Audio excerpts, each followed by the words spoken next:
ఇప్పుడు మీరు చూస్తున్న ఈ ఆలయం ఒక మహాశక్తి పీఠం. 2013 జూన్ 16న హైడ్రో పవర్ ప్రాజెక్టు కోసం ఈ ఆలయంలో ఉన్న విగ్రహాన్ని ఇప్పుడు ఉన్న అలకనందా నదిలో నుండి పక్కన ఒక కొండపైకి మార్చారు. అలా అమ్మవారి ప్రదేశాన్ని మార్చిన కొన్ని గంటల్లోనే ఉత్తరాఖండ్ మొత్తం అల్లకల్లోలమైపోయి బీభత్సమైన వర్షాలు, వరదల్లో వేలాది మంది ప్రాణాలు, లక్షలాది ఇల్లులన్నీ ఈ అలకనందా నదిలో కొట్టుకొని పోయాయి. ఇప్పటికీ కూడా కొన్ని వందల మంది డెడ్ బాడీస్ కూడా దొరకలేదు. అలా ఈ ఆలయాన్ని ముట్టుకుంటే ఒక పెద్ద ప్రళయమే అయిపోయింది. తిరిగి అమ్మవారిని యథావిధి స్థానంలో అక్కడే ప్రతిష్ఠించారు. దారీదేవి ఆలయం చోటా చార్ధామ్ యాత్ర రక్షకురాలిగా ఉత్తరాఖండ్ మొత్తాన్ని ఈ అమ్మవారే రక్షిస్తున్నారు.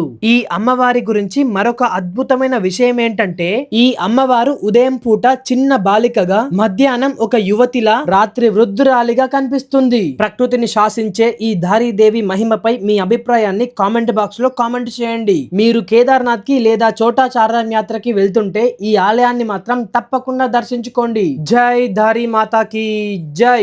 వీడియో నచ్చితే లైక్ చేసి మీ ఫ్రెండ్స్ అందరికి షేర్ చేయండి. అలాగే మన పేజ్ ని ఫాలో చేయడం మాత్రం మర్చిపోకండి ఫ్రెండ్స్.